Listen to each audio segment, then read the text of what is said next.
Hello, hello, hello. Welcome back to my channel, guys. It's Diva Divine Light. What is going on out there? I'm going to read my content disclaimer.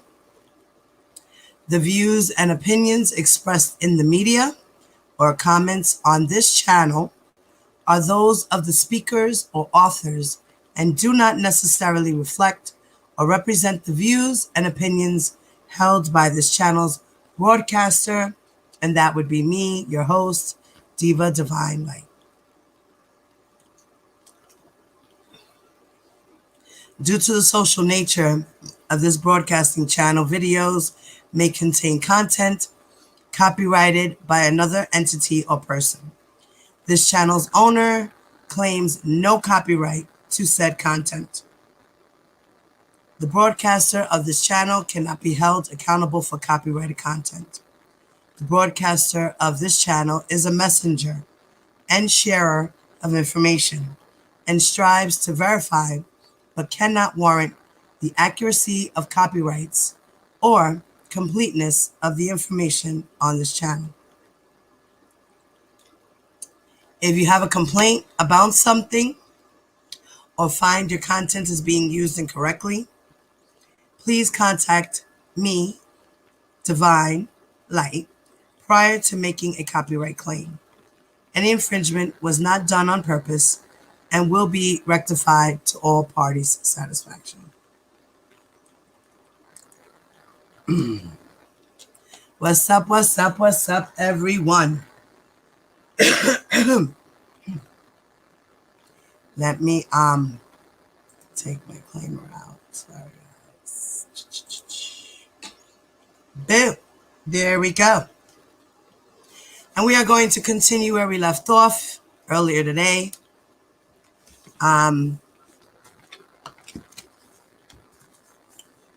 We were chapter 2, Born into the 90s. And we last left it off where R. Kelly had met Tiffany Hawkins. It says, the last we left it off at, toward that end, Kelly visited his alma mater, the Kenwood Academy in Hyde Park, Chicago, during 1991 to speak before the class of his beloved former music instructor, Lena McLean. It was in the course of that visit that Kelly met freshman choir girl Tiffany Hawkins, who was at the time 14 years of age. So he met Tiffany Hawkins in 1991. Hey, Flawless. Welcome back, Mama.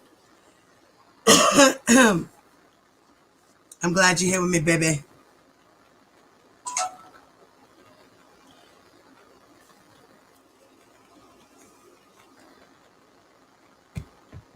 So that's where we had left it off, right?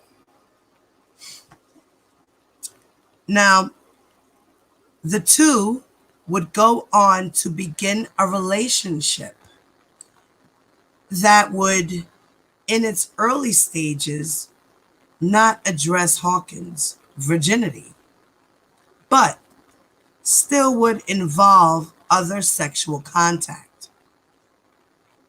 Kelly wasn't only interested in Hawkins, as he soon befriended one of her classmates and fellow choir girl, who recalls both she and Hawkins, or at the time, to be the subject of the up-and-coming R&B star's interest in them.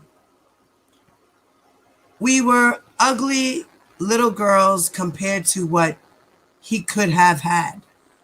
Still, the girls, young, naive, impressionable, and both with professional music aspirations, took eagerly to Kelly's advances. So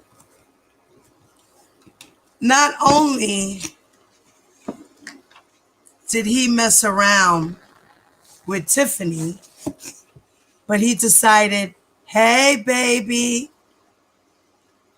yeah, you know I'm up late because the husband left. He went to work.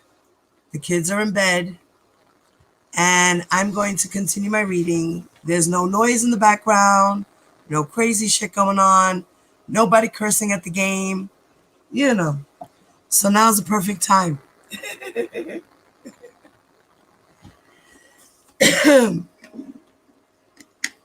And y'all know my throat is still chopped up as hell. So bear with me, guys. Heidi Centavo. Yo, you know who was here in the chat earlier? William.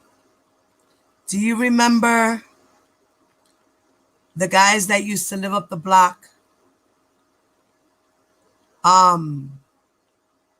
What was the that they had their brother, the brother who used to sell bud up the block. Rob, remember? Of course I don't. Of course, never. You would never remember. Do you remember the girl Janani? Do you remember Janani? No? Okay. I give up. Well, he's a new subscriber, so hopefully he jumps into the chat. You never know. He might be up.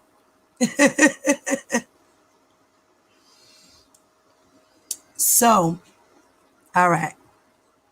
I kind of figure, a lot of people don't have memories of other people,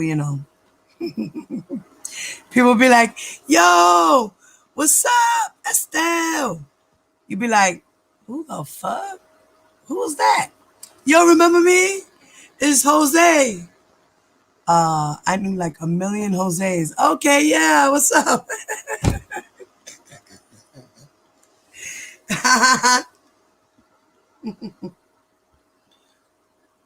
So, shall we continue?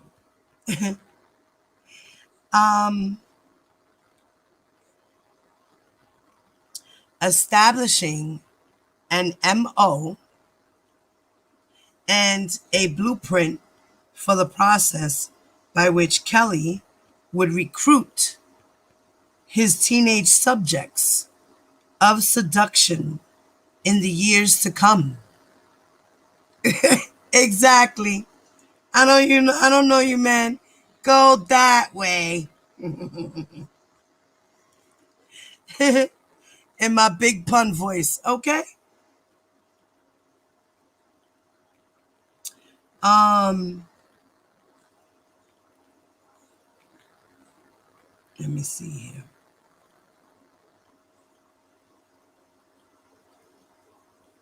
Okay, so his teenage subjects of seduction in the years to come.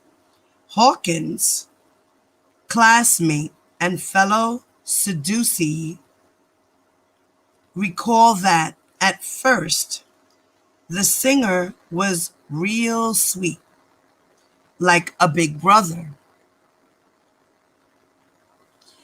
Ha ha! Stop playing, D. He does. In this picture, I think he wants to be an R. Smelly Kelly too. OMG, Lord. It's funny you said that shit.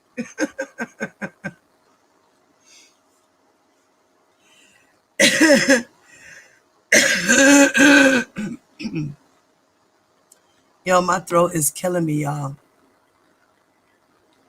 All right, now, as much as Kelly was clearly the aggressor in his pursuit of the young girls from Kenwood Academy, with whom he had some of his first documented underage sexual trials. Hawkins' classmate, who to this day, has chosen to remain anonymous. When going on record, acknowledges that both she and Hawkins played at least a supporting role in following Kelly's lead, such that she claims in retrospect to blame myself as much as I blame him. Even though I was young, I knew what I was doing. Shut up, D. Still, as 1991 continued into 1992, both girls began hanging out with Kelly through all-night recording sessions at the Chicago Recording Company, and their relations with Kelly began to take on more advanced sexual definitions. Hold on a second, y'all.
Sorry, guys. I had a phone call. Sorry about that.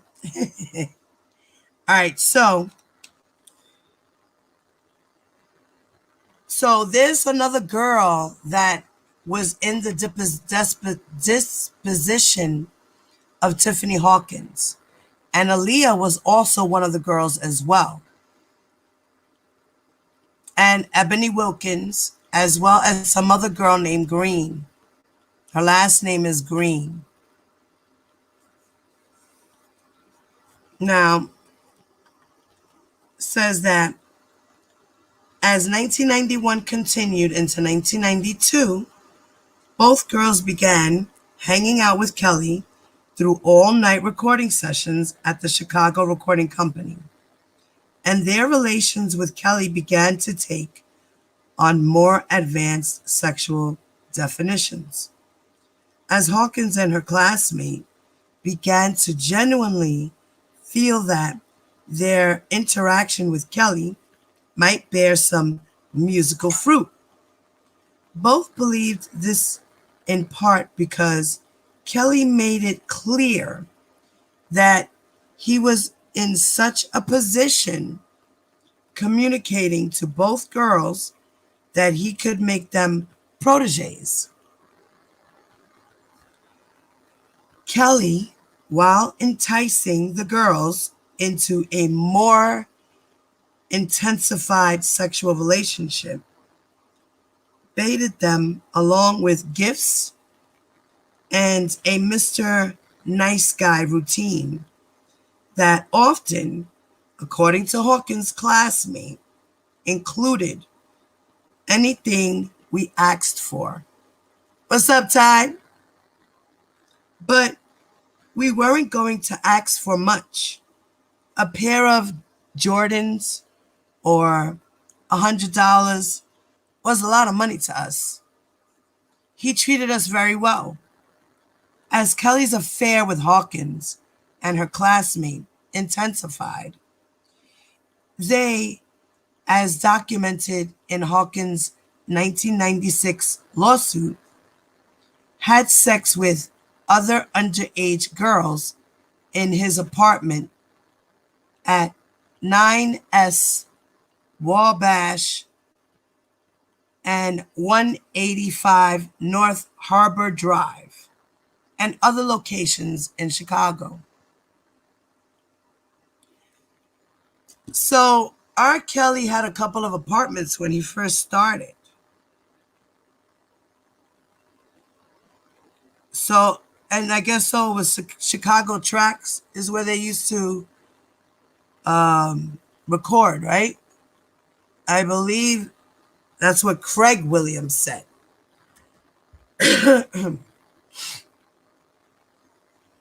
Now, though Kelly's relationship with Hawkins allegedly simmered down in the spring of 1993, prior to his marriage to a then 15-year-old Aaliyah, the R&B star did begin to utilize Hawkins and her choir mate in the recording studio, where Kelly would say things like, "I can make you a star all the time." Kelly eventually convinced both girls to drop out of Kenwood Academy well before they were eligible for graduation to work full-time for Kelly. In essence, by doing so, Kelly had made both women employees and had made himself their employer, putting himself in an even more vulnerable position for possible future litigation should he have a falling out with either of the two women. As Hawkins' classmate remembers, Kelly at the time was insistent that both girls needed to be in his service full time, telling them, "If you want to be serious about the music, you have to be at the studio and not at school, because school isn't going to make you a millionaire." To his credit, Kelly did utilize Hawkins' choir mate's vocal talents in a backup capacity while recording Aaliyah's debut LP, while continuing to heighten the intensity of the pair's sexual encounters, often involving third parties. Hawkins confirmed this in her 1996 civil deposition, wherein she recalled that by 1993, her relationship with Kelly had taken on a less desirable and even less voluntary, for that matter, tone wherein Kelly required her to have sex with him as a basis for employment, and also made her participate in group sexual intercourse with other underage girls.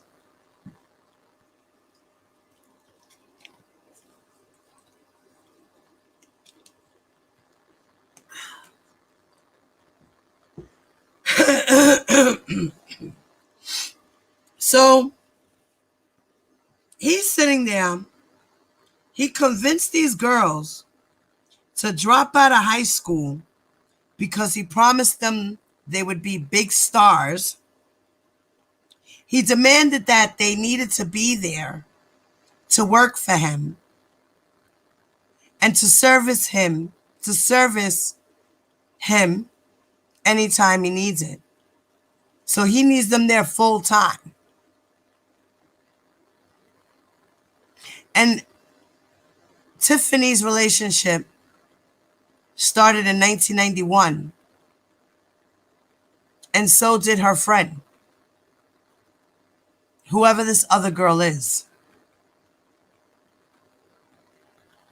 And I think it's that girl, Green. Her last name is Green. I saw the document. I have the document. I got to find it. I don't know where it is. I'll find it and I'll post again, see if maybe you can see the whole thing this time. Now, then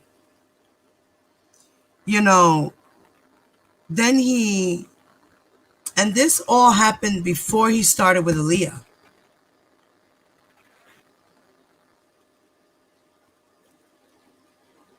Because he started with Aaliyah in 1994. So from 91 to 93, he was in a relationship with these girls for 3 years, the both of them at the same time.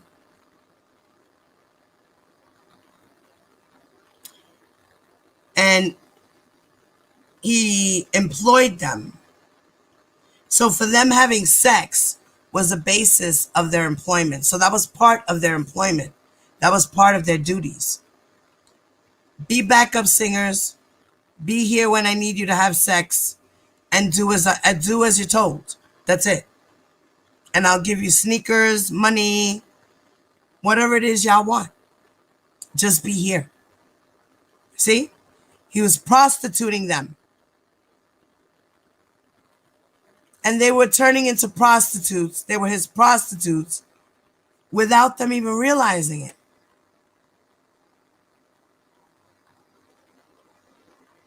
He coerced them, enticed them, persuaded them. As Kelly's career began to skyrocket,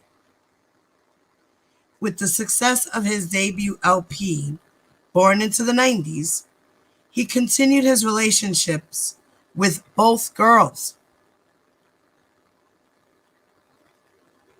employing them in a full-time capacity, and, according to his Kenwood Cuties, expanding his roster of sexual partners to include other underage women who, as both later testified to on record, also participated in group sex in Kelly's studio, among other places, to satisfy the singer's sexual requests.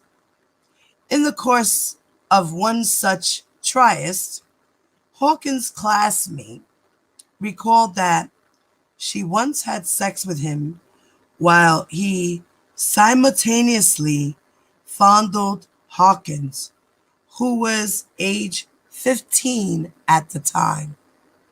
Will! What's up, Will? You're back. Thank you. D Centavo, you still in the chat? Pop out.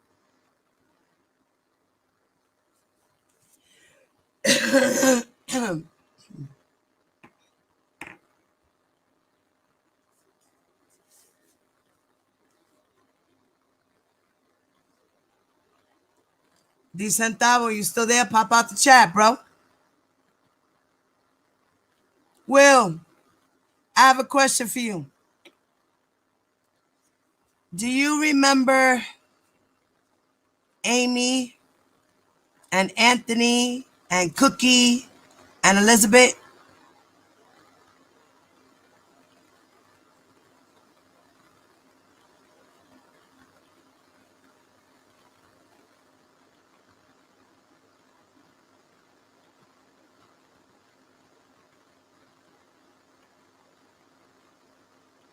Hello?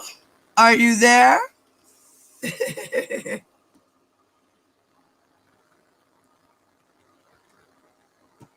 Will, say hello. D Centavo, you in the chat, yo? You in there? Pop out, bro.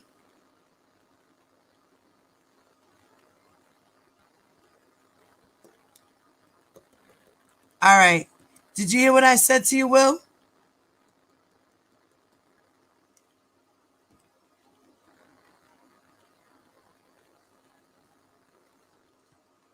Do you remember any of those names? Do they ring any bells? No? All right. You guys don't remember each other. All right. My other brother's in here, D Centavo. I don't know where he at, but pop out and say, yo, what's up to Will?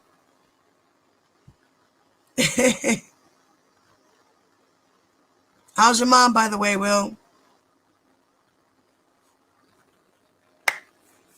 Well, let's continue with R. Kelly shenanigans.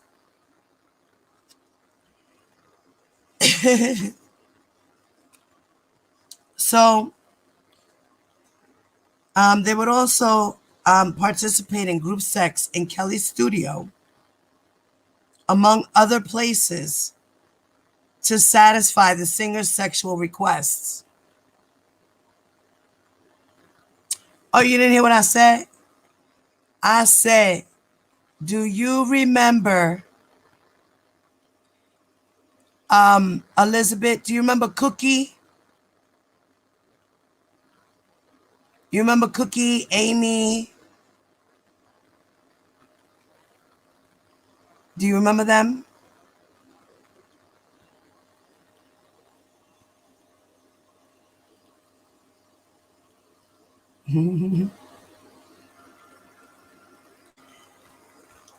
So it says that Hawkins' classmate recalled that she once had sex with him while he simultaneously fondled Hawkins, who was 15 at the time. In the end,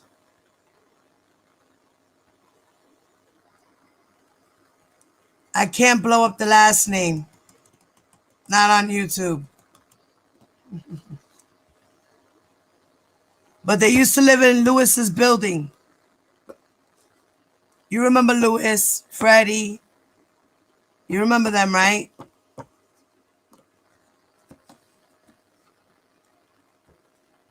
They were cousins.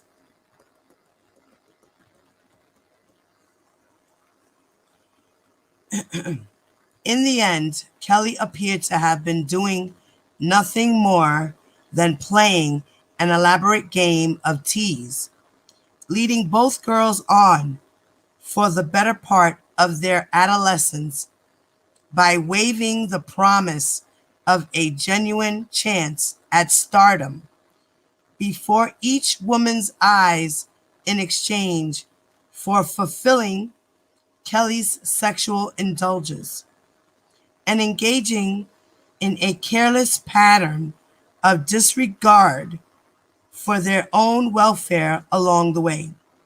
In hindsight, Hawkins' classmate and fellow Kelly victim feels a mix of regret and sympathy for what in the end was the R&B star's blatant manipulation of both women.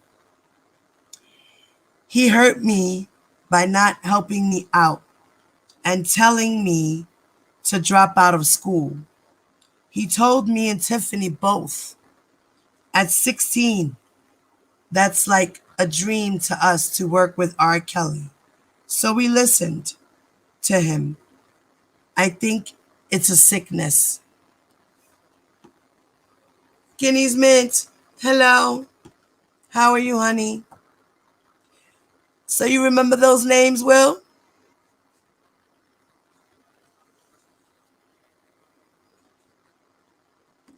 All right, so you remember the cousins? You remember D?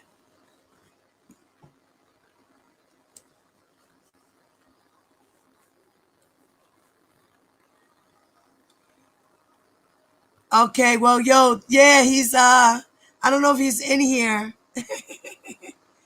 but D's in here. He be hanging out with me in here, yo.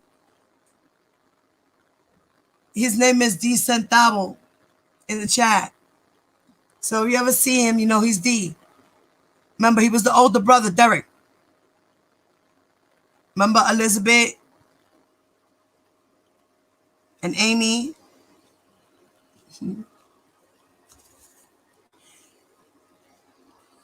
Okay, so let me continue this. No more distraction, guys. All right. Um,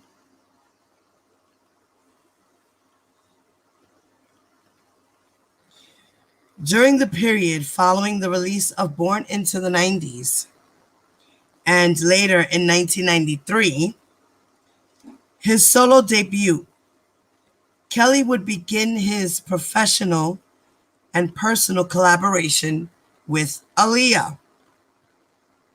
In the spring of 1994, which would take on a very different tone from his other underage triads, as Kelly became emotionally involved with the fleeting R&B diva. No, with the fledgling R&B diva. He secretly battled to keep his two worlds hidden from one another while he continued to indulge both. Toward the same hollow end, manipulating underage women, Kelly, however, would seek in the future to distinguish his relationships. To distinguish his relationship with Aaliyah from any other involvement on his part with minors, attempting to draw a fine line between love and lust. My throat, yo.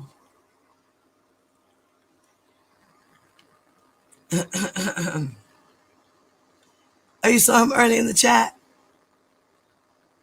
D centavo. That's my penny. That's centavo. Centavo means change. Centavo's a Spanish word for cents. Like 20 centavo. So if somebody says to you, 20 centavo, that means 20 cents. Who knows if he did that to that baby girl? That would be fucked up if he did.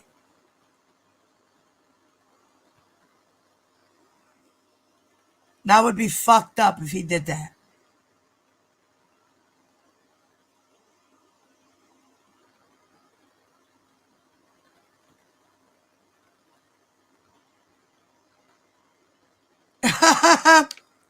Nah, man. My husband's name is David. My husband's name is David, and I call him Chuleta. And a chuleta is a pork chop. So my husband is Chuleta. That's my nickname for him. And he calls me Strawberry.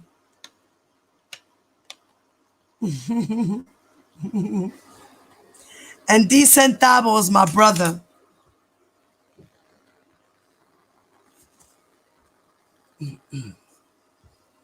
We used to sleep over each other's houses and shit. Well, he never slept over mine, but I used to sleep over his.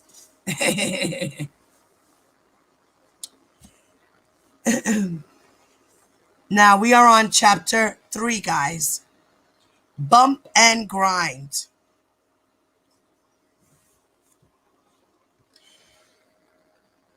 Though R. Kelly's career was only 2 years old in 1993 and should, by industry standards, have still been fledgling, his status as an overnight superstar felt as natural to R&B fans as his music did to their ears. Kelly was a breed apart from the one-hit wonder formula that had dominated the early 1990s New Jack movement, principally because he defied that label by continually producing hits. Aisha! Stop it, Will.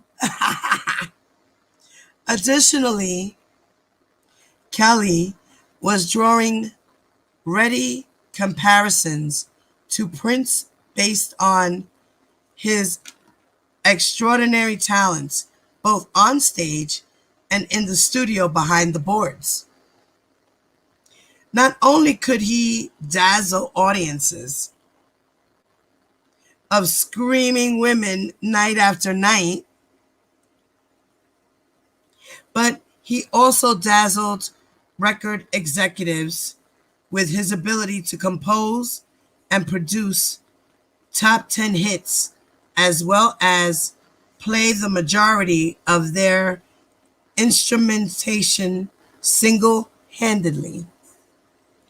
Kelly was true pop prodigy, but the mystery of his talent went beyond conventional pondering. He had no mentor that could be publicly identified. As fellow R&B crossover phenomenon, Michael Jackson had in his early years with Berry Gordy and Quincy Jones, nor did he have a distinctive root in one musical style. Rather, Kelly blended both theme and rhythm into a perfect pop medium that allowed him to cross the musical map from gospel to funk, from the church to the bedroom, all within the same time and song. Yeah, he was a godly freak, right? R. Kelly was a godly freak.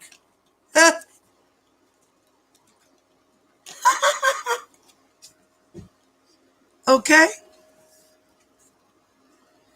From Kelly's point of view, the varying and often conflicting lyrical content of his songs were, in the end, all bound through the chameleon-like musical foundation that laid beneath each seductive or soul-searching track, such that, according to Kelly, if you take away the sexy bump and grind, you can easily put in gospel lyrics. The secret to Kelly's immediate and massive crossover success laid in his ability to construct instrumental tracks that were irresistible to any confessing ear. G Joy, what's up, mama? Whether in the context of a prayer to God or a profession of desire, Kelly had built his own temple of erotic devotion, and millions of young, impressionable women were coming to worship. As such, by the winter of 1993, R. Kelly's career as a solo artist was in full flourish.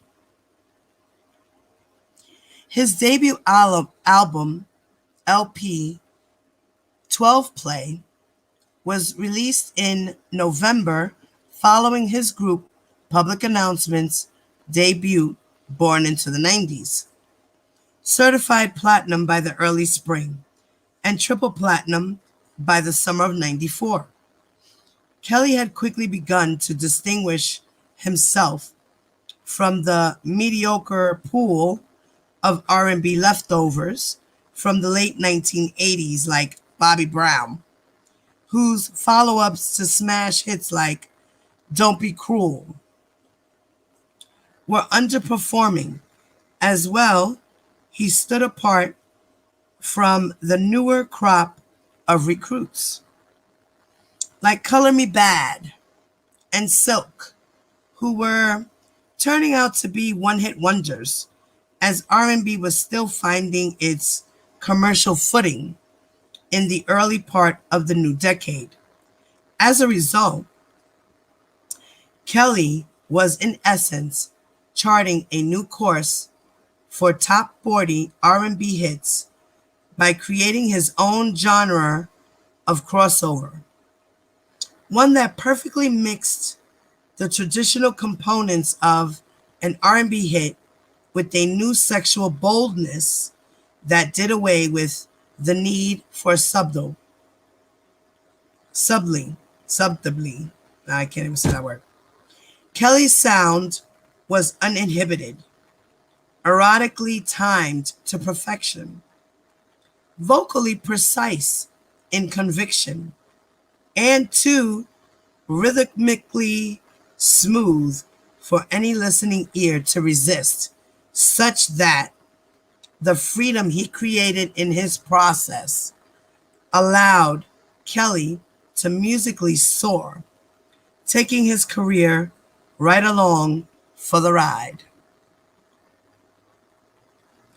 Kelly's sound was distinct due to its ability to blend what one reviewer at the time called cutting edge, streetwise hip-hop, music and storytelling with smooth love songs.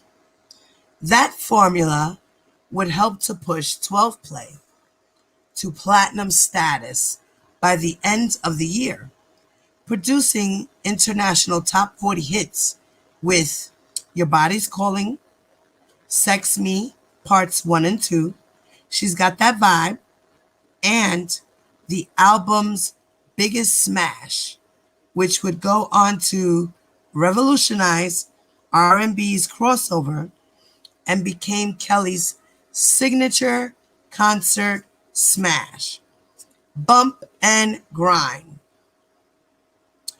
Bump and Grind remains at number one for longer than any other R&B single of the 30 years prior.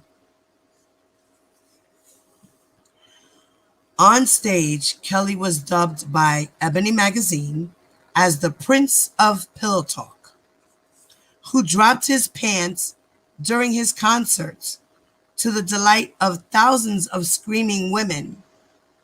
Kelly's label, Jive Records, took Kelly very seriously as not just a musician, but also as a potential sexual icon.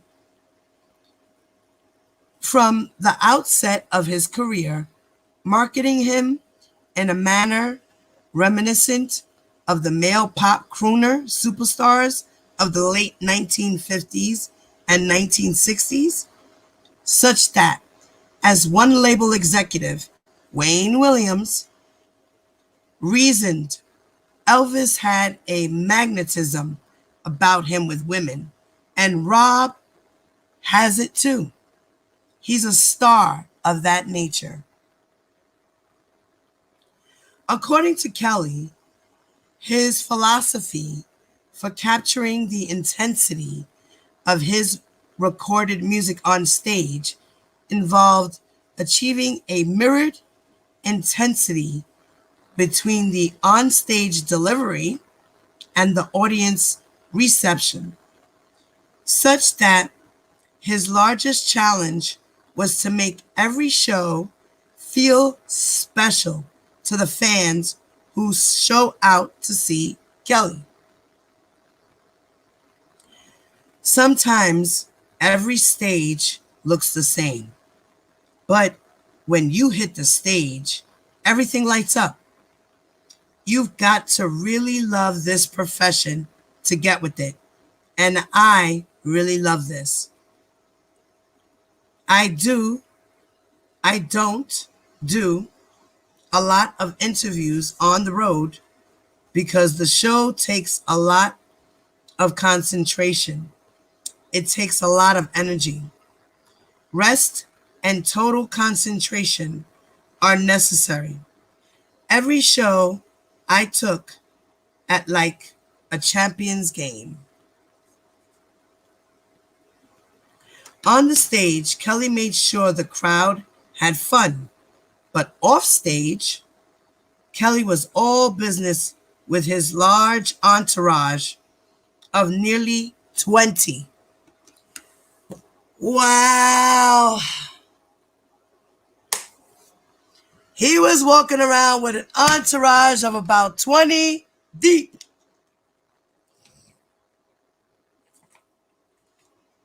What?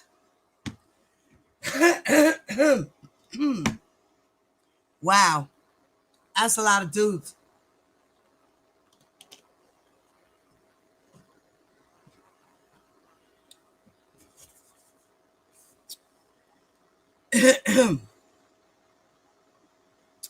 Explaining to one journalist, I tried to make everyone in my entourage do some kind of work.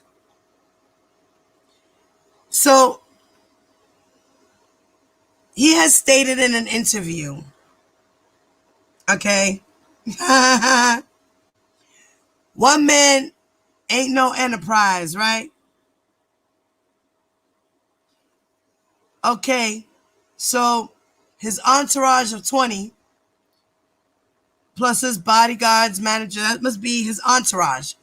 It has to be his bodyguards, his managers. That's what his entourage consists of, the enterprise. So he has an enterprise of more than one employee, but he's the CEO and head of this enterprise. And he is two entities, RSK Enterprise and R. Kelly the brand. So they separated him from the racketeering activity. They're charging him alone for that. He does have co-conspirators in another charge. And it says that in his New York indictment. He has co-conspirators.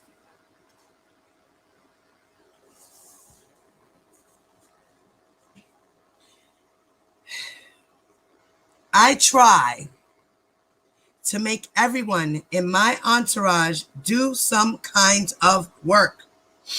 If you're going to go with me on the road, you're going to do something.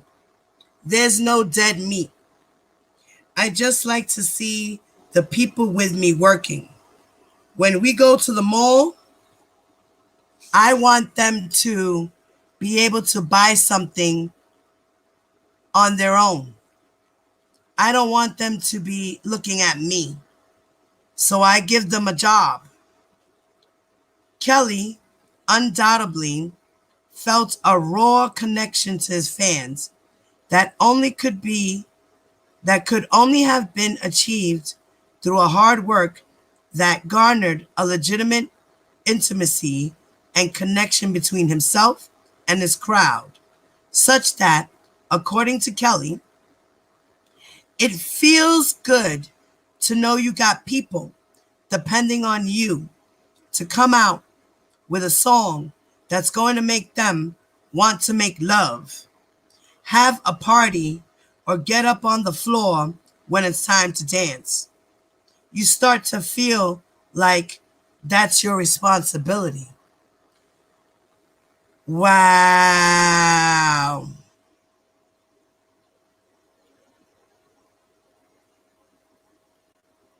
So R. Kelly was always saying, he said in his I Admit song, he admits having all these guys around him.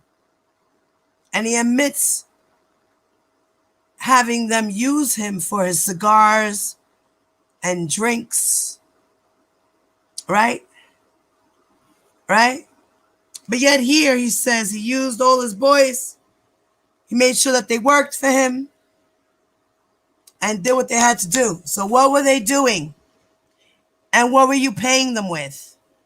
A couple of pocket change, 100 here, 100 there, 200, because I heard you were cheap. Woo. In elaborating on his formula for satisfying the desires of his largely female audience, who he described as recipients of my passion, my sexual abilities, Kelly clearly views the live performance of his music as the fruit of a tree whose roots begin in the studio, whereas Kelly explained jokingly to one journalist, I become very horny and lonely in the studio and take it all out in my music. No, he fucking didn't.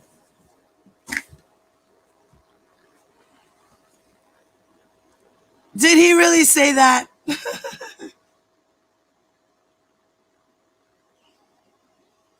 Oh, Lord.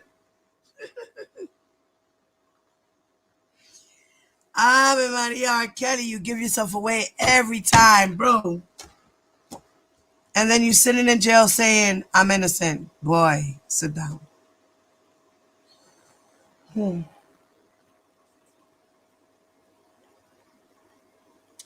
going to have to take your punishment, my man. Take that L, plead a deal so you can get less time, admit to some crimes, and call it a day. I don't know if you can fight every charge. Good luck. Okay. Oof, that was just deep for me.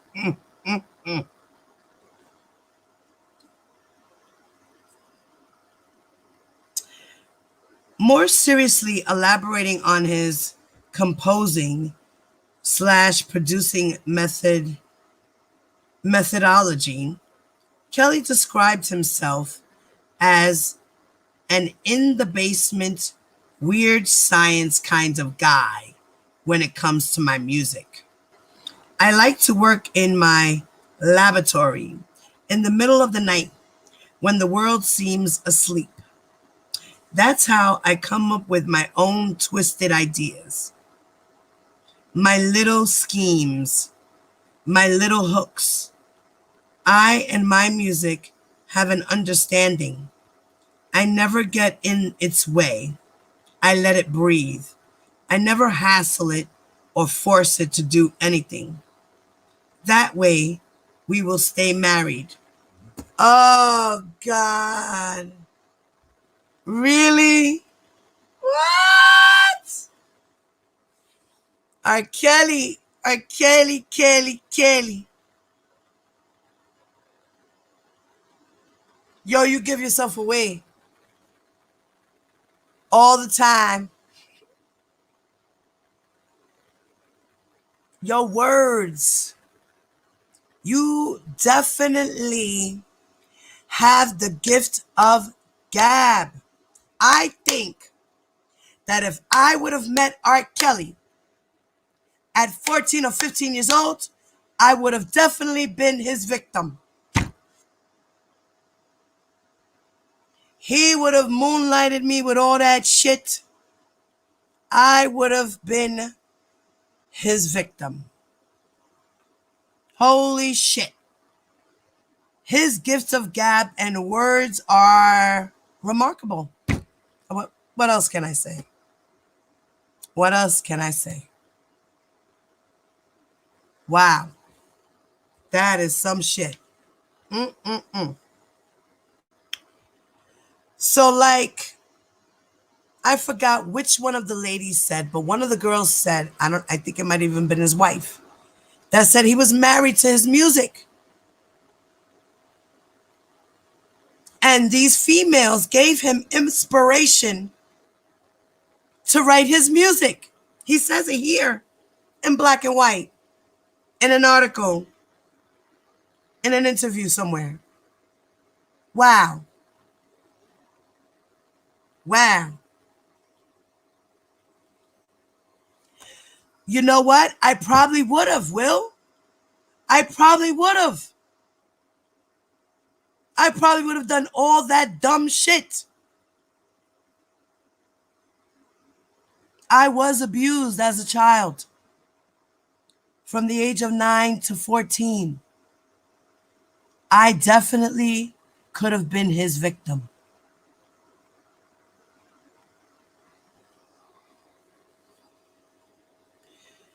Oh, wow. Oh, child, I tell you.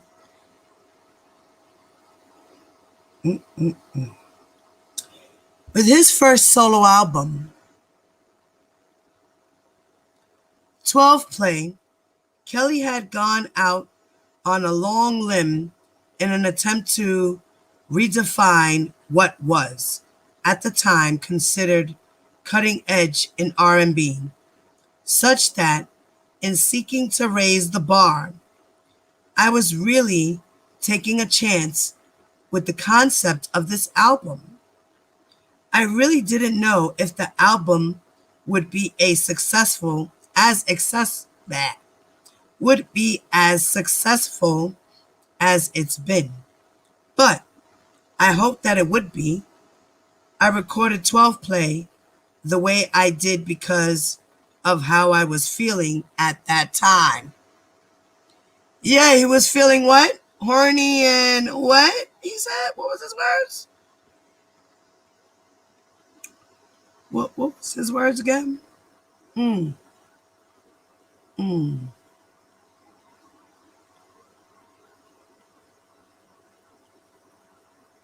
I become very horny and lonely in the studio and take it all out in my music. Okay? He takes it all out in his music. That's why in between sessions, he goes into a room and has sex with a girl, finishes with her, and then goes back to the studio, makes more of his music, stops, takes a break, goes back to another girl. This is what he does all night long.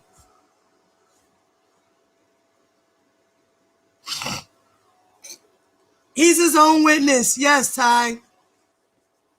Yes, Ty. This is why his lawyers will not let him take the stand. They won't. They won't. He incriminates himself. They will not let him take the stand.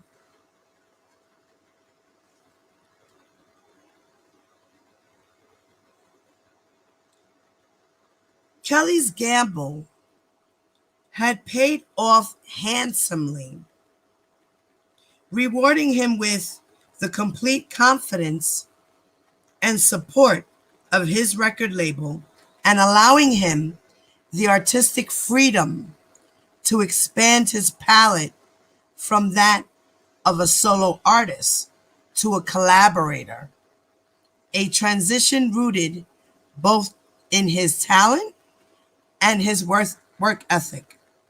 As Kelly would explain concerning his legendary work schedule in the early portion of his career, his drive was motivated by a combination of creative energy and hunger to escape the poverty that had dictated his entire childhood. So much so that at times he worked around the clock in the studio. Like, I ain't never had a bite to eat. Like I ain't never had $1 in my pocket, working my butt off, but never knowing I'm tired. There have been times when I have been up 3 or 4 days straight working on this music, but didn't know it, didn't want to know it, and didn't care. That's because he was sniffing coke, popping pills, staying up, having sex with these girls, back and forth, back and forth, back and forth, back and forth. Catching a couple of hours of sleep, maybe 2, 3 hours, get up, 4 hours maybe.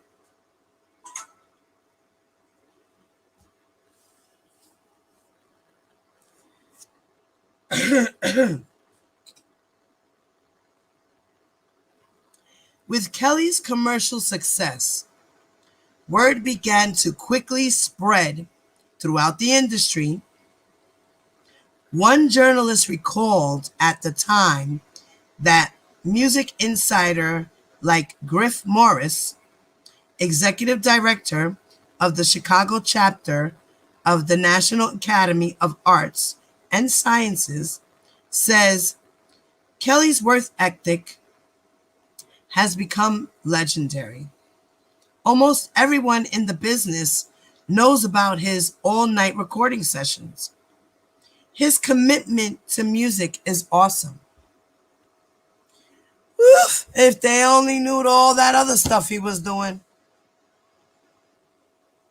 As artists, managers, and label heads began to take notice, Kelly responded in interview after interview by attempting to define his sound as broader than the genre he had been marked in up to that point, both in an effort to expand his fan base and to let artists know in and beyond R&B that he had a talent capable of formatting itself successfully to any genre for the purposes of collaboration. I like to come with concepts when I create a song for myself or another artist. I see the entire thing, what the song should be like, how it should be produced, how the video should look, the image of the artist for the single. It's a package deal. In explaining why his music would naturally appeal to a boundless audience, Kelly cited a love for his songs that was generally heartfelt, such that by his formula, he neutered every note of every composition with a theme in mind that was universal in its message and impact, sewing all listeners together with the common thread of conviction, regardless of the subject matter. I love the music that I make, and I believe that's why other people love it, because whatever comes from the heart reaches the heart, whether good or bad. Sometimes it may not be as good as it should be, but if it's reality, whether it's sexual or whether it's religious or believing in yourself, then that's what I'll sing about.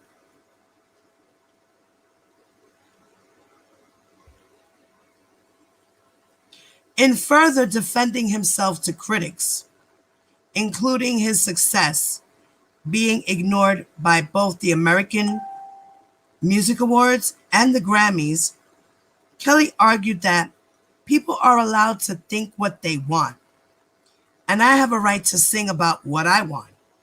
I wouldn't say my music is raunchy, just sexually aware. Criticizing me is like criticizing the evening news. for showing what's really going on.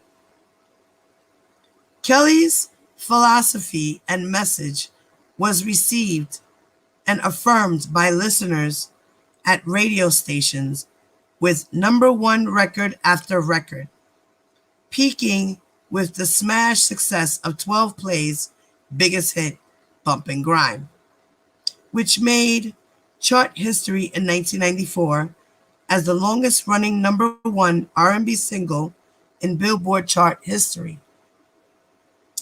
Kelly's success as a recording artist and live performer allowed him to take his act internationally to the United Kingdom in 1994, increasing his broadening appeal to R&B fans worldwide. Still, despite his natural on-stage magnetism and growing seasoning as a performer, Kelly acknowledged having the butterflies syndrome, common among many multi-platinum performers, commenting that a lot of times when I'm performing, I do tend to get little shakes in my pants. Nevertheless, very little stood in R. Kelly's way as his stardom continued to rise into 1994 beyond expectations anyone at that point was willing to set for him. Namely because up until that point, Kelly had made history defying all that had been placed before him. As an album, 12 Play's chart success for a debut made history.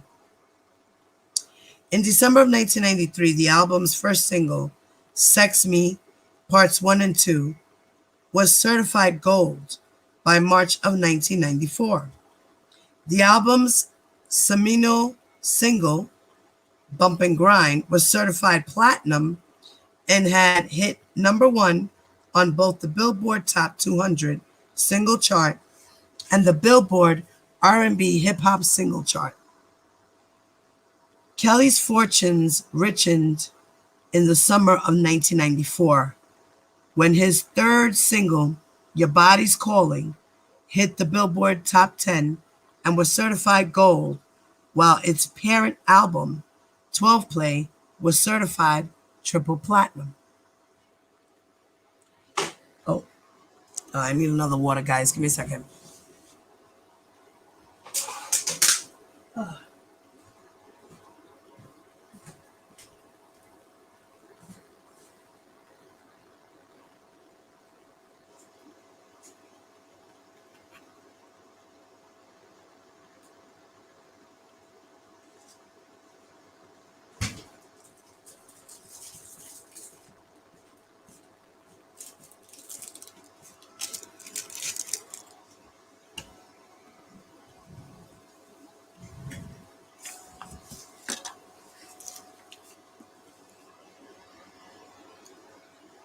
That's right, you can't stay up naturally that long.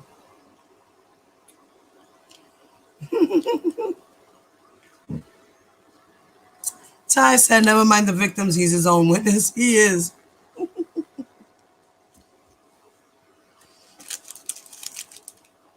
Now, where was I?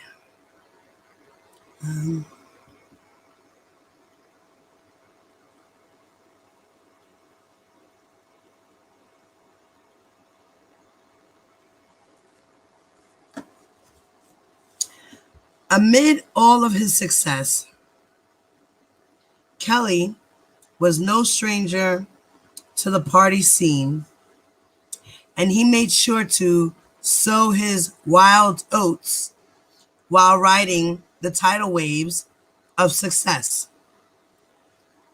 During the early years of his career between 1991 and 94, it was during this period that Kelly began to develop a reputation for a preference toward underage women, behavior that he sought time and again in later years to explain away as being out of his hands, such that he would only have been involved with them as an unknowing and unwitting participant.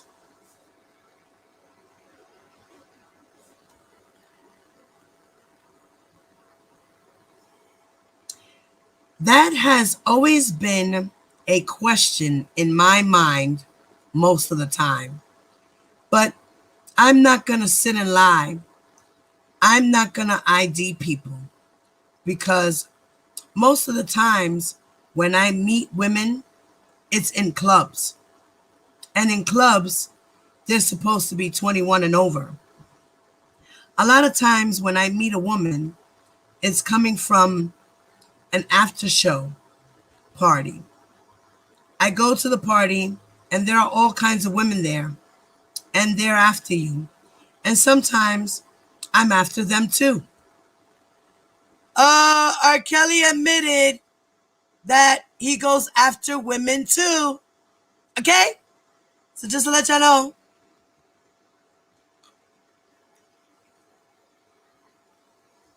Like I said, he tells on himself.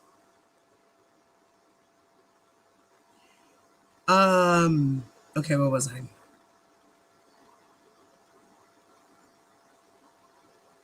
Being with the wrong crowd or being around a lot of women all the time and that whole thing, the success can get out of hand. Yeah, it sure can. When you start manipulating them and beating them and abusing them, yeah, it sure did get out of hand. You're right. Mhm. To a degree, Kelly was no different or more at fault than any other young, hot, up and coming artist making his bones out on the road earlier on in a career. Fellow R&B stars like Bobby Brown and Jodeci members Casey and JoJo had all developed reputations for being sexually aggressive partiers off stage.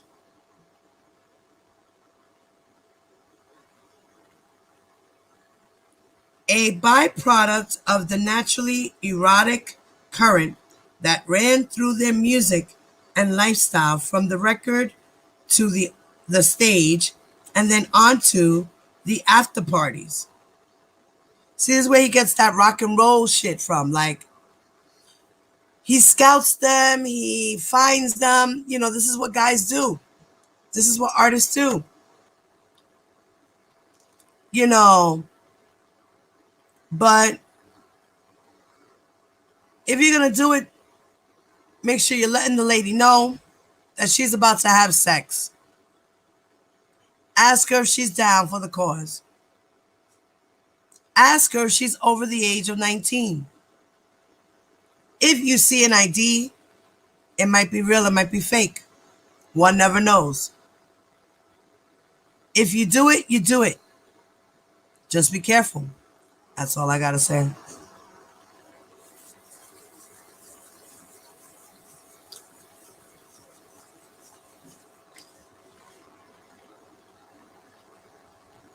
To a degree, oh, I already read that.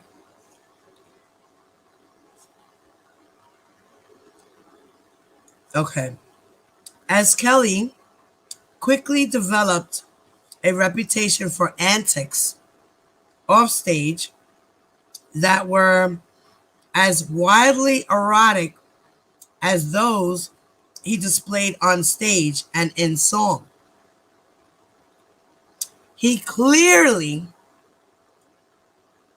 sought to be seen as no different from his R&B counterparts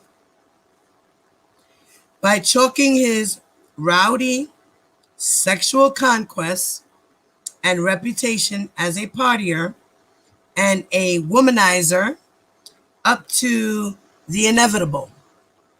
Kelly argues that his indulgence in the seductive and often morally corrupt elements of success was as natural a part of the process as the making of music itself. It's hard when you're successful to concentrate on anything else but the success. The women, the parties, the clubs, people buying your album, girls screaming your name, and guys going woof, woof, woof before you come out on the stage to perform. It feels good. I'm not gonna lie. Tragically, the runaway success of 12 Play would accumulate in heartbreak for R. Kelly with the death of his beloved mother, Joanne Kelly, whom he would lose to cancer in late 1993. Growing up as the product of a single mother household, Kelly, as an adult, even while his mother was still alive in the beginning of his career, sought constantly to identify with the female psyche in song and persona, particularly in the attention he paid to female sensitivities. A centerpiece of his lyrical resume, despite being predominantly erotic in message, many critics and fans alike suspect the latter was in an effort to continually recognize his mother for her role in getting him to the point of manhood where he could mature into the superstar he was fast becoming. Regardless of his lyrical subject matter, Kelly performed music in large part in celebration of the women in his life, including his mother Joanne, his musical mentor Lena McLin, and his sister Teresa, all of whom Kelly would write about in the course of his career. It was his mother, above all others, who Kelly sought to acknowledge through song, partly in an effort to celebrate her life, and partly in an effort to communicate with her following her tragic demise. My mama used to always ask me to sing around the house. She just loved to hear me sing. When I met people, I asked them all the time, how close are you to your mother? That one question will set the tone for my relationship with a person. Kelly had already endured a lifetime of tragedy by the time of his mother's death, and sadly, he would simultaneously suffer another existence of loss that would haunt him both in song and in spirit. Kelly had measured much of his early success by his mother's ability to share in it. As he explained in an interview following her tragic passing, with everything that I do, I feel sad. Every day that goes by and another record is sold, I feel sad because I can't call my mother. I loved my mother. I was in love with my mother. Though heartbroken following her death to cancer in 1993, Kelly forged ahead toward the prospect of larger professional successes in the name of his mother's memory, rationalizing that it was what she would have wanted him to do. My mother taught me to fall in love with the future because that way you'll get to the future. She told me not to fall in love with the present because you'll stay in the present or stay in the past. I look to the future every day. Wow. That's crazy. Huh. That's deep. That's deep. I'm taking a break, y'all, real quick. Resting my little throat. I'm eating on a donut, y'all.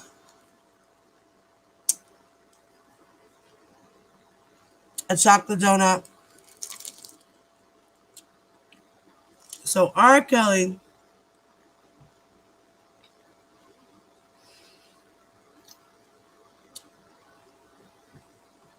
wow.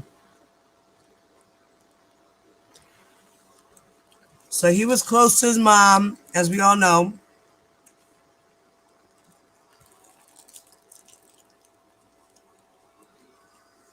But he didn't even give her a nice headstone for her burial.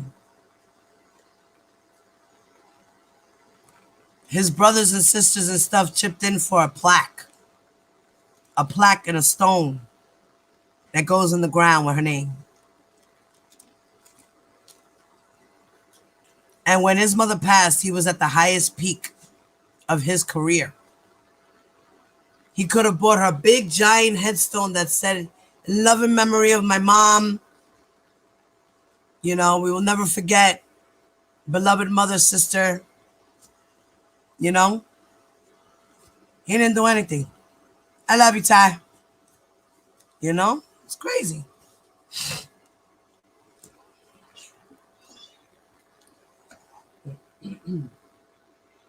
Oh, she said, "Come and get her." Now we're gonna go into chapter 4. Let's see.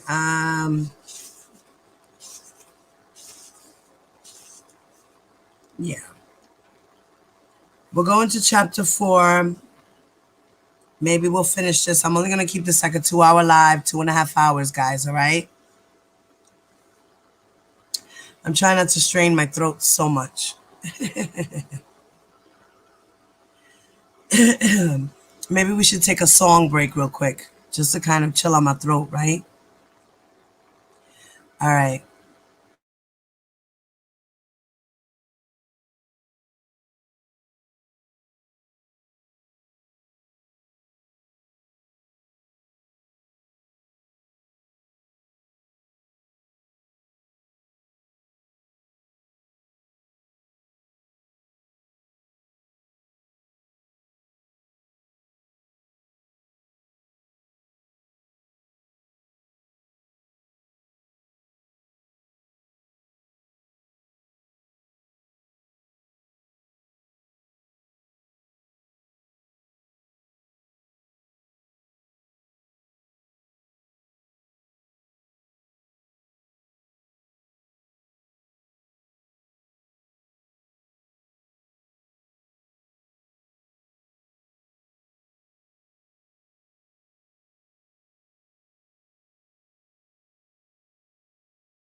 That was my shit.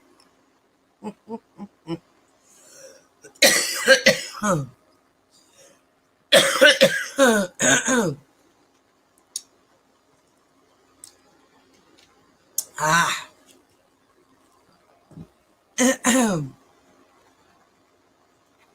Yeah, like my throat be killing me.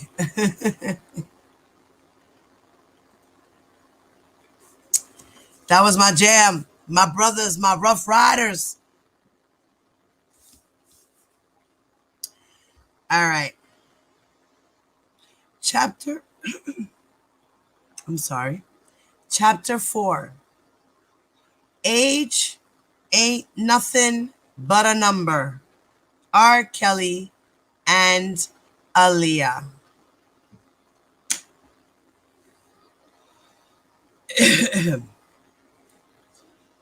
Here I am, and there you are.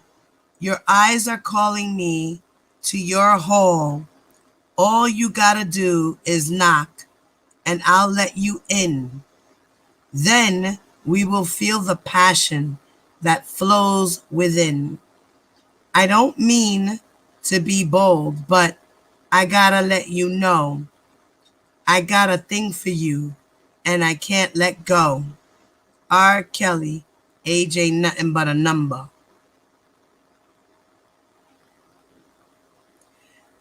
Like, he wrote those lyrics. He had a grand scheme. He had a scheme. He had a scheme to make her his.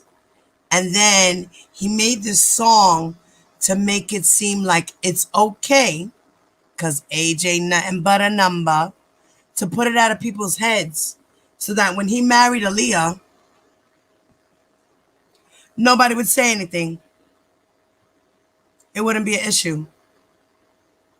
Think about it, y'all.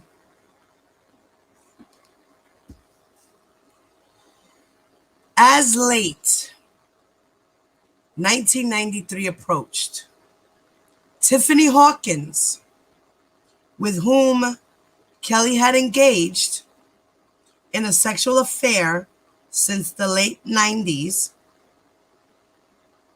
was nearing her 18th birthday. While media speculation has it that, according to Hawkins' civil deposition, intimate relations between the two had cooled some. Kelly was still utilizing both Hawkins and her anonymous Kedwood classmate in the studio and the bedroom. In addition to mentoring the young women in both of the aforementioned locations, Kelly additionally provided them with spending money for things like food and sneakers, possibly in a guilt-based acknowledgement that he had been responsible for their dropping out of school to work full-time for him.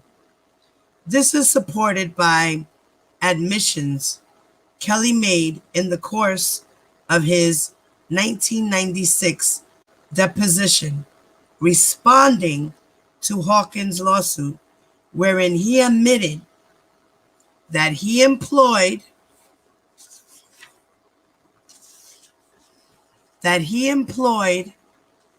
as a background vocalist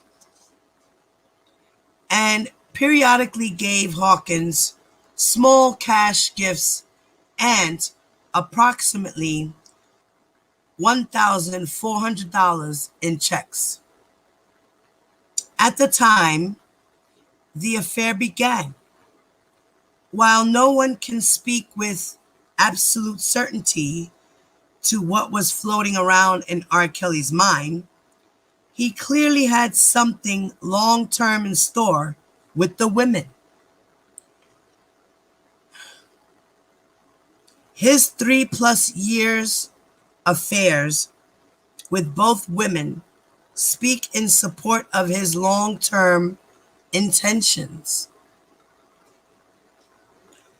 While Kelly had taken neither of the girls under his wing as professional proteges, he had begun to head in that direction with his newest discovery, Aaliyah, and went out of his way, according to Hawkins' classmate and fellow underage Kelly lover, to conduct a more conventional courtship with the 15-year-old girl.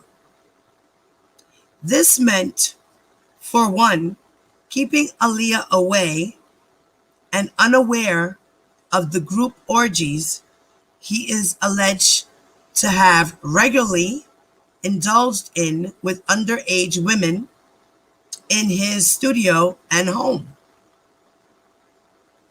Further, Kelly's tryst with such underage partners is said to have continued while he was involved with Aaliyah. Wow.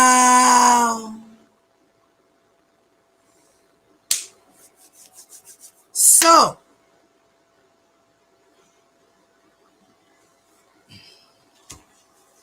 this is what he did. This is when he started separating the girls.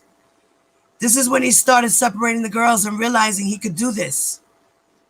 He could have one girl over here and another girl over here and another girl over here.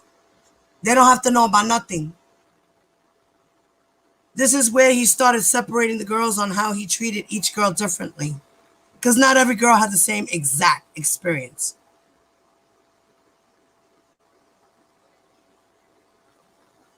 Oh boy. This guy is pissing me off. And you people sit there and say that R. Kelly was never with Aaliyah. Never with Aaliyah. It's a rumor. It's a lie. The marriage certificate is fake.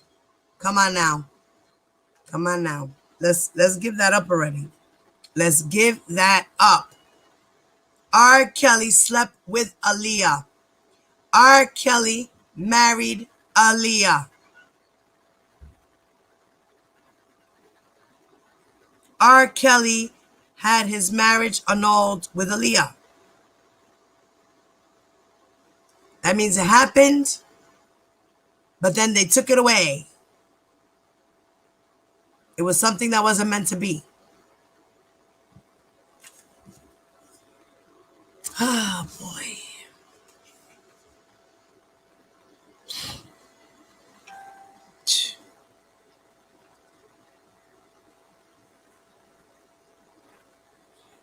Now, further, Kelly's tryst with such underage partners is said to have continued while he was involved with Aaliyah.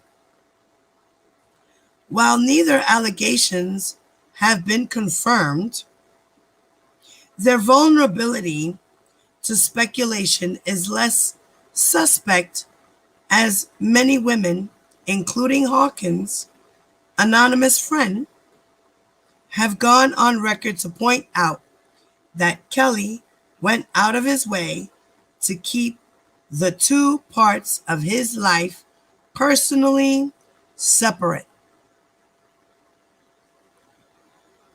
Still, as she recalls, Kelly never sought to involve Aaliyah in any of his other underage rendezvous. Okay, so now we know that he never had her engage in group sex.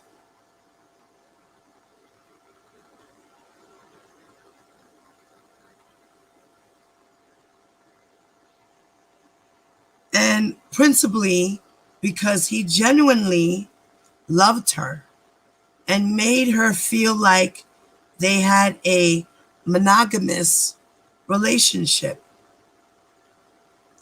I really believe that they loved each other. R. Kelly's marriage to Aaliyah helps to offer a bit of insight into the loss and lack of trust in people based on that loss, torturing him from within 4 years, while the media has jumped all over Kelly's illegal marriage to Aaliyah in August 1994, when she was 15, as evidence of a continued pattern of behavior involving Kelly and underage girls. There was, in truth, much more to the relationship than just fulfillment of R. Kelly's sexual fetish. While most of his early hits were centered either around explicit or implied sexual innuendo, there was another side to Kelly's music that was constantly exploring the absence of true love and trust in his life. His collaboration with Aaliyah came as an answer to many of Kelly's questions and prayers. He admitted as much in an interview with John Norris on MTV shortly after the scandal over his homemade porn video broke in the media. Refusing to answer any direct questions about his relationship with Aaliyah, but making a point to separate the two as having nothing to do with one another. My relationship with Aaliyah was a whole other situation, a whole other time. It was a whole other thing. And I'm sure that people also know that. So he's like, don't compare Aaliyah to none of those girls. She was special. Those other girls were just girls I wanted to just use and have sex with. Huh.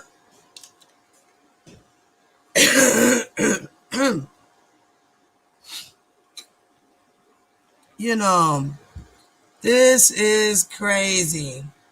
Make sure, guys, don't forget to hit that like button on your way out, or you could do it right now.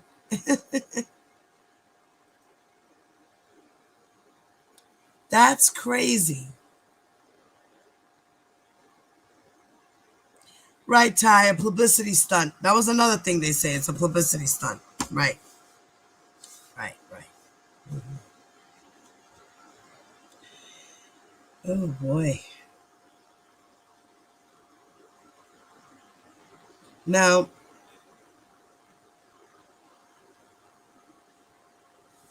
his collaboration with Aaliyah came as an answer to many of Kelly's questions and prayers.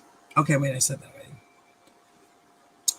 While the two both admitted to connecting immediately, both in terms of their artistic and physical chemistry, Kelly,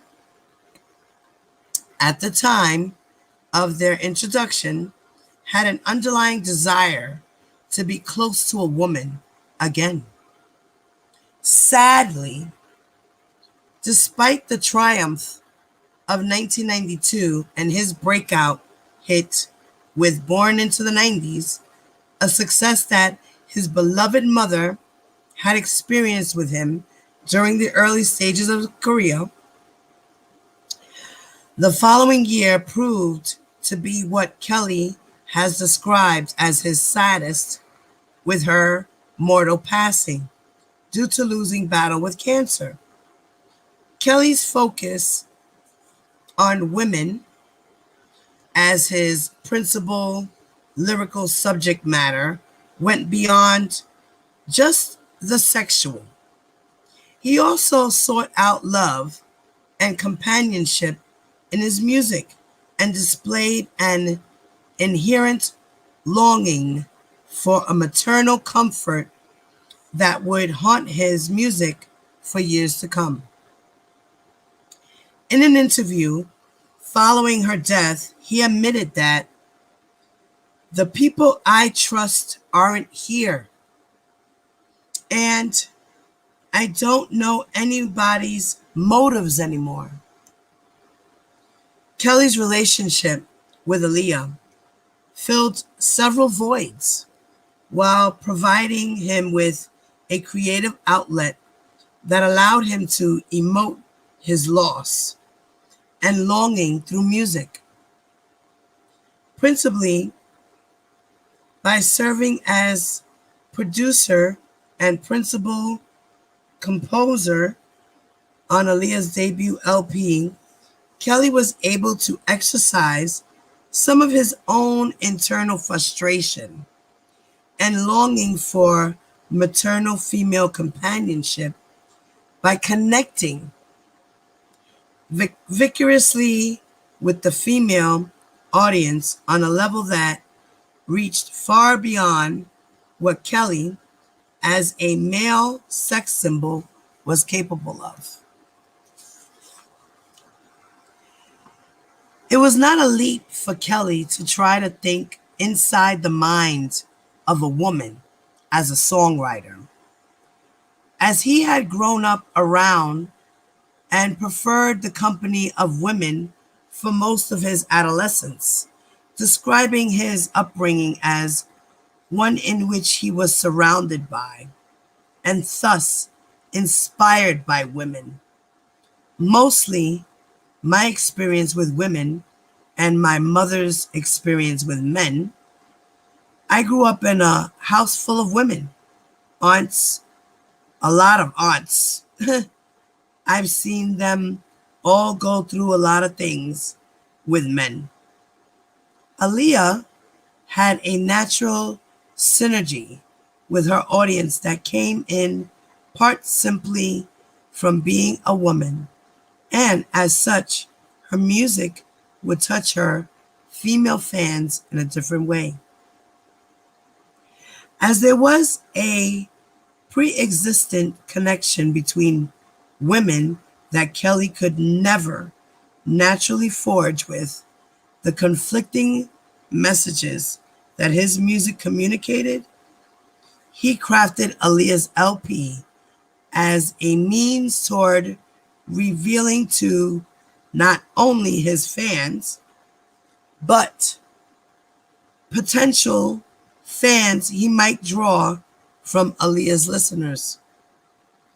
An end in which I want people to meet the man behind the music as well as the man in the music.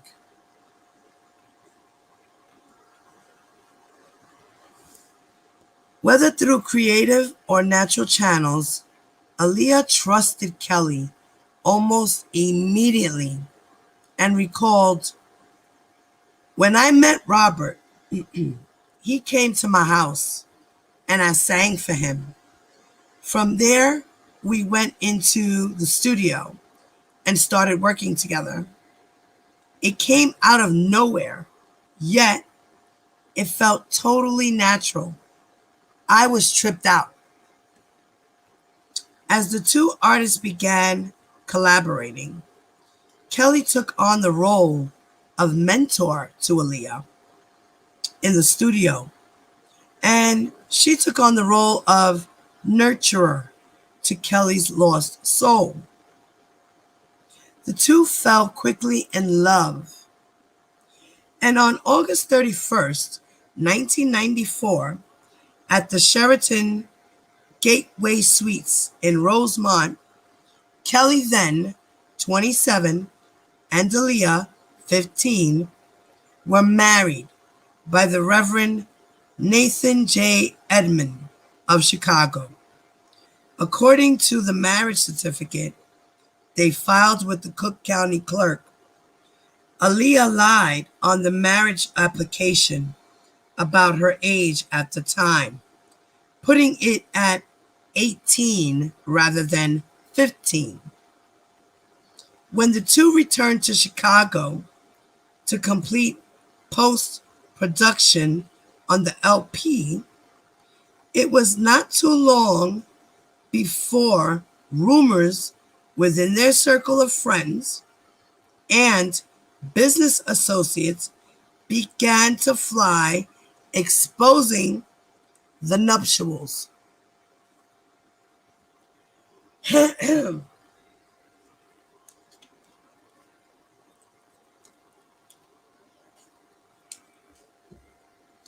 Age ain't nothing but a number, a title chosen by Kelly for her album, possibly reflecting a subconscious attempt at a defense on Kelly's part at the fact that his romance with the underage singer was immoral in many circles and illegal in the eyes of the law, was Aaliyah's first forte into the record business.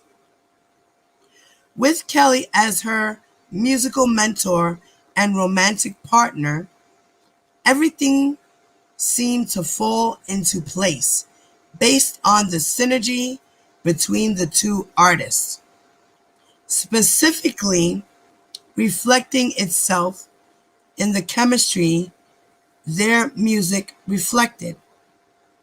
As Aaliyah recalled the making of the first album, she trusted in Kelly completely. The work was new to me. I worked very hard to make the album perfect. Since Robert did have the experience, he basically laid out the album and everything.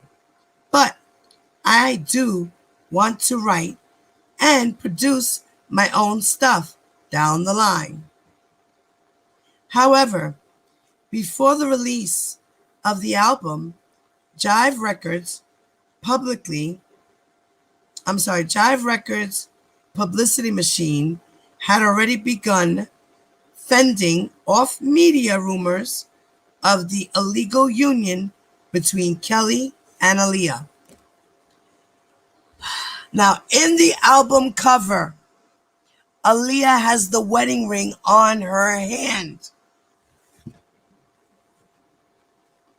Like I said, he plotted this shit out. He planned it out. He wanted to marry her. He wanted to have sex with her. He probably told her,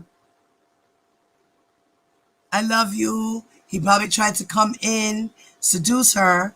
And she was probably like, I'm 15 and maybe we should get married. Or maybe he was, well, you know what? I want to marry you. Let's go get married right now.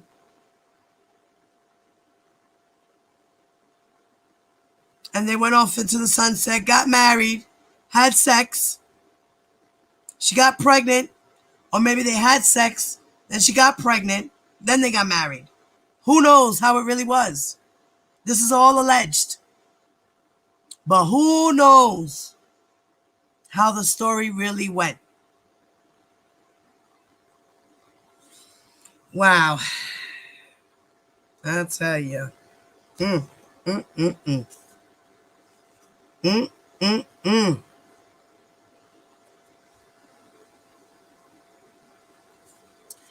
As soon as Aaliyah's family found out about the marriage, they demanded it be quickly annulled. And the fledgling R&B singer conceded under pressure. One of the most pointed questions many had at the time was how Aaliyah's manager could have allowed the marriage to take place between she and Kelly when he knew the difference in years between them and was fully aware of both the potential legal and commercial ramifications. This was an especially touchy point as Kelly and Aaliyah's manager, Barry Hankerson, was also Aaliyah's uncle. Aaliyah's artistic rearing had always been a family affair. Born Aaliyah Dana Houghton on January 16, 1979, to Michael and Diane Houghton in Bedford-Stuyvesant, Brooklyn. She was from Bed-Stuy, Brooklyn.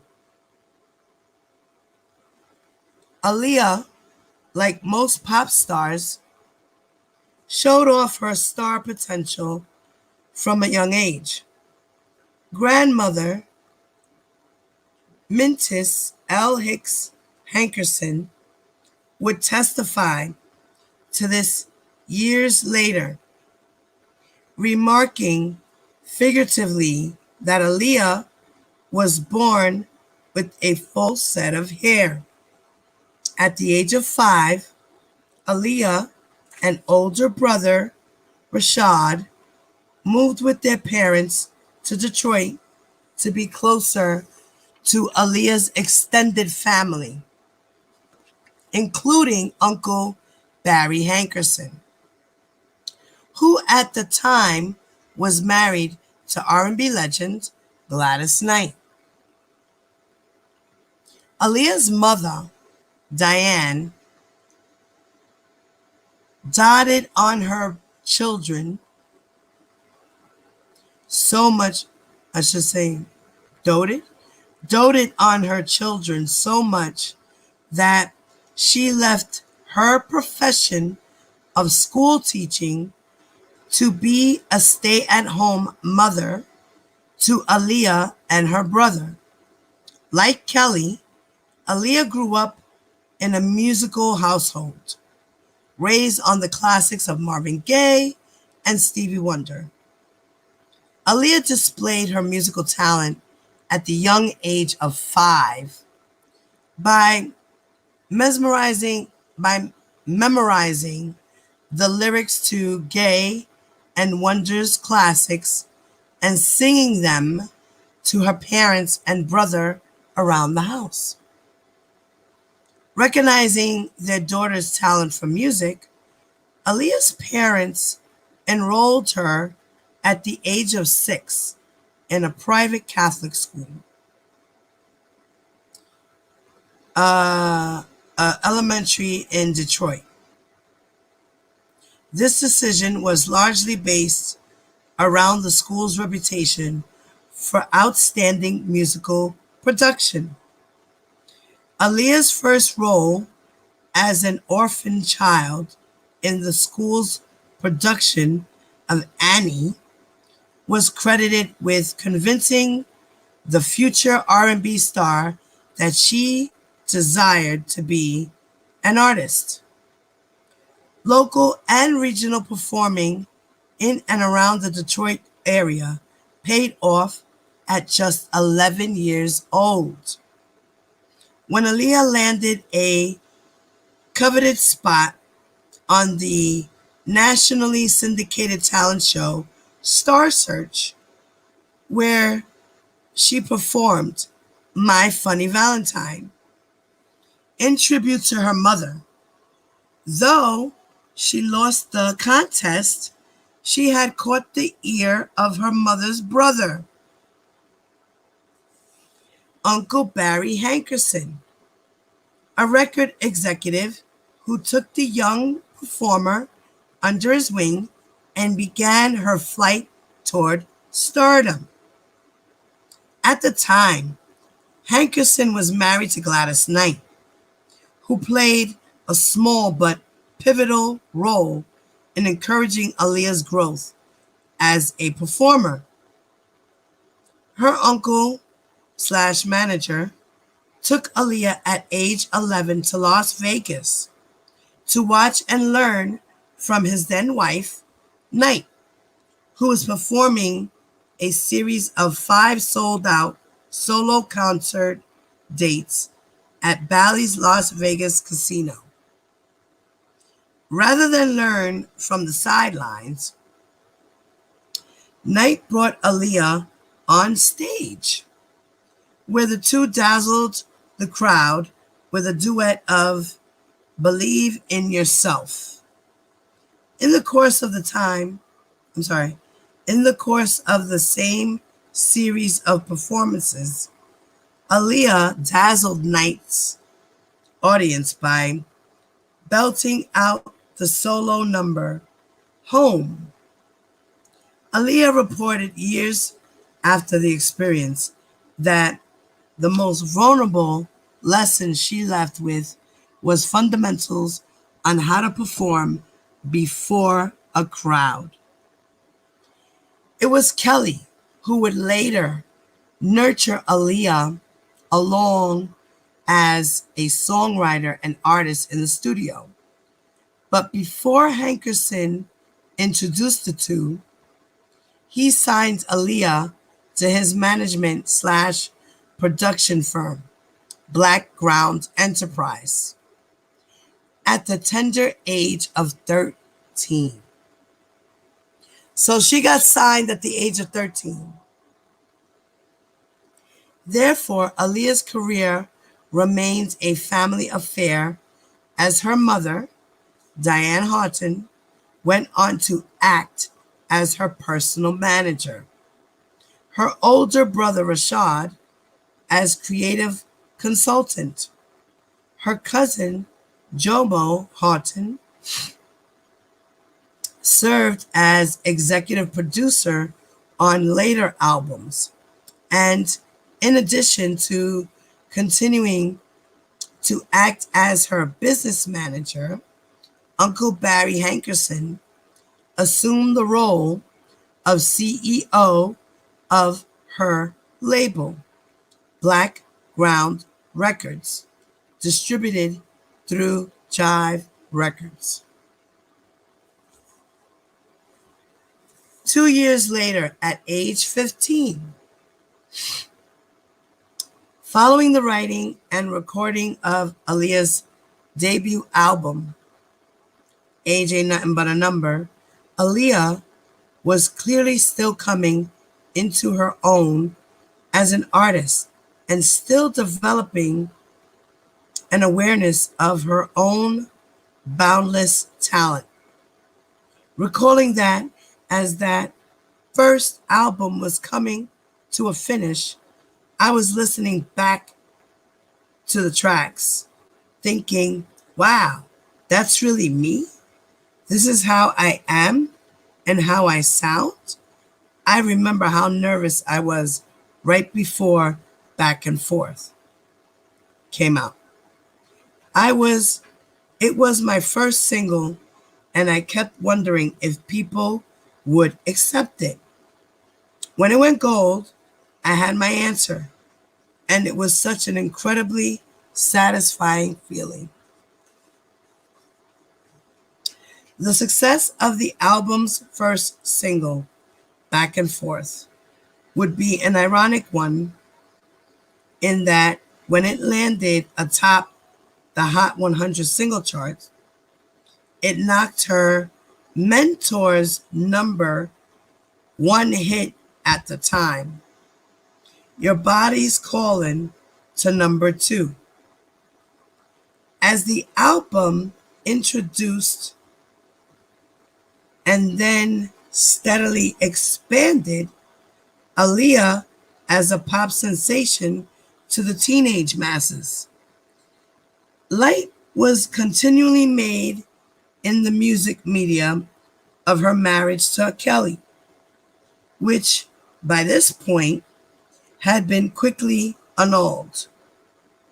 Still, as both pop stars continually denied to the public that the union had ever taken place, Vibe magazine settled the issue once and for all by publishing the couple's Michigan marriage license in late 1994. Still, the public knowledge of the marriage had little effect on the momentum of either star's careers. As Aaliyah's debut ended the year by going platinum and producing 2 gold singles, Back and Forth and At Your Best, You Are Love. As the album's success took Aaliyah's career off in its own direction, she found herself breaking free of Kelly's wing in the coming years. And like many young relationships, theirs too came to an end. A fundamental key of Aaliyah's growth beyond Kelly's influence was a natural drive and desire to make her own creative decisions in the studio, in front of the cameras, and on stage. That strive for independence granted her just that from R. Kelly. Though the two remained friends for years to come, as uncle and manager Barry Hankerson remembers, from the very beginning, Aaliyah had a way that she wanted to sound and a way that she wanted to look, and she stayed with it. She would be very adamant about those types of creative decisions in her very young career.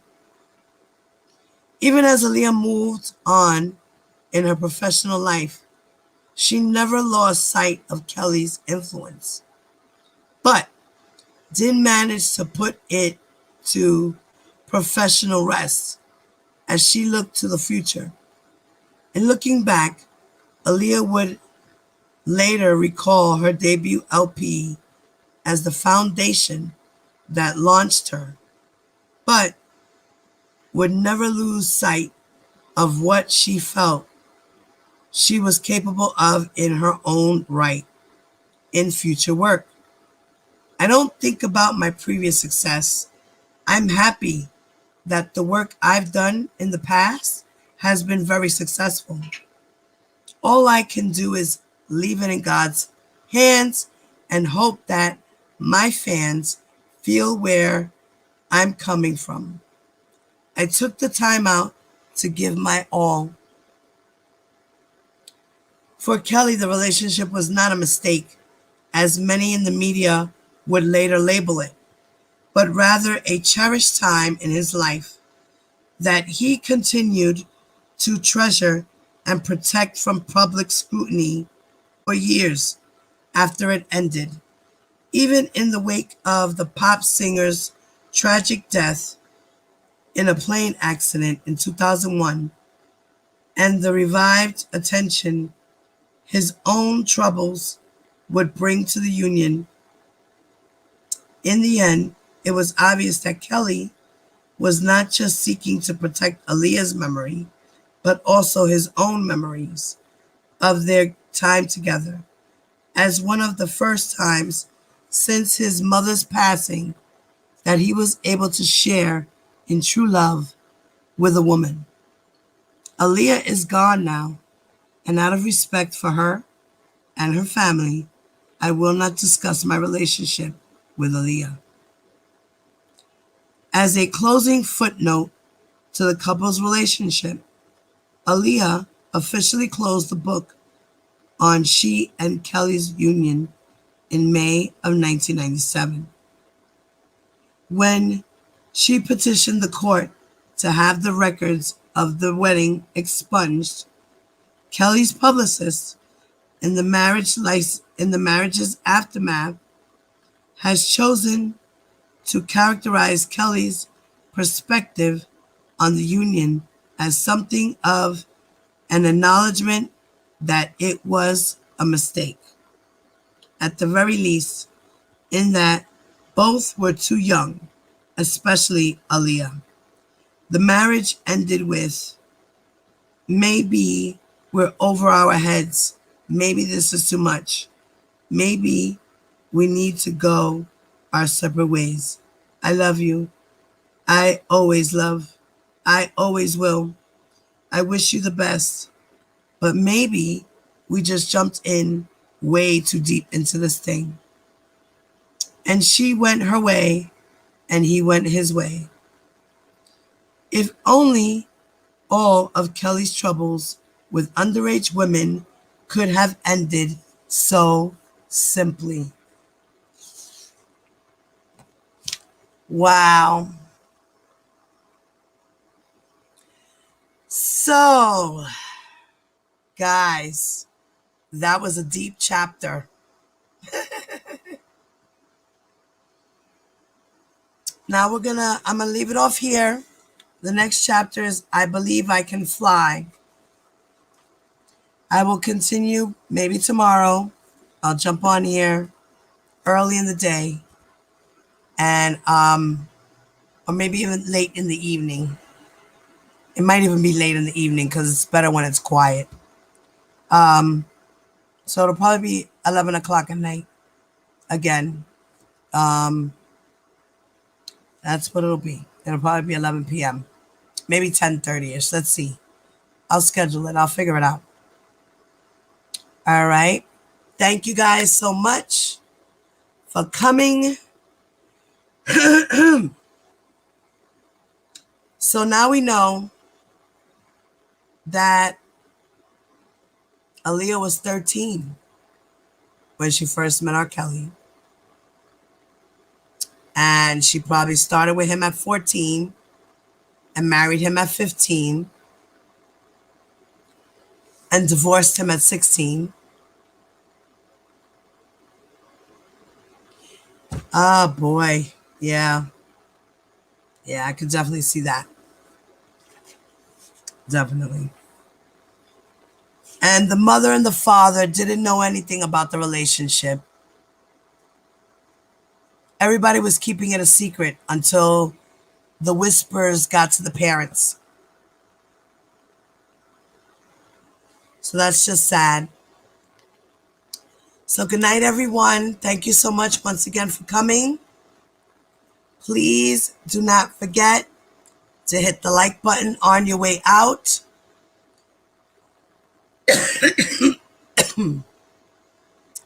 And Diva Divine Light is out.